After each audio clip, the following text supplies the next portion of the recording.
ఈ మధ్య singer Suchitra singer కన్నా సోషల్ మీడియాలో సుచిత్ర లీక్స్తోనే బాగా పాపులర్ అయింది. సుచి లీక్స్తో స్టార్స్కి సంబంధించిన ఫోటోలు వీడియోలు బయటపెట్టింది. అయితే సుచిత్ర లీక్స్లో వెలుగు చూసిన ఫోటోల్లో ఒకటి రానా త్రిషాలది. రానా త్రిషాను ముద్దు పెట్టుకుంటున్నట్లుగా తీసిన ఆ ఫోటోను ఇతర వివాదాస్పద ఫోటోలతో పాటు రిలీజ్ చేసింది. కానీ ఈ ఫోటో తెలుగు తమిళ సినిమా పరిశ్రమల్లో పెద్ద దుమారాన్నే రేపిందని చెప్పవచ్చు. కానీ దక్షిణ భారతదేశ మీడియా మొత్తం దీనిపై ఫోకస్ చేయగా రానా త్రిషాలు మాత్రం తమకు ఏమీ పట్టనట్లు వ్యవహరించడం సినిమా వర్గాలను ఆశ్చర్యంలో ముంచెత్తాయి.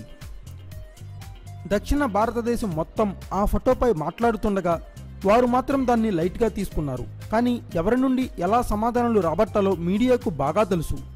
ఈ ఫోటోపై ఓ తాజా ఇంటర్వ్యూలో రానా స్పందించాడు. ఈ వివాదానికి కారణం మీడియానే అని, మీడియా చేసిన హంగామా వల్లే ఈ విషయం చాలా పెద్దదిగా మారిందని అన్నాడు. ఇలాంటి ఫోటోలు చాలానే ఉంటాయని చెబుతూనే అయినా తాను అలాంటి పనులు చేస్తానంటే నమ్ముతారా అంటూ జోక్ చేశాడు రానా. Thanks for watching. Please subscribe our channel.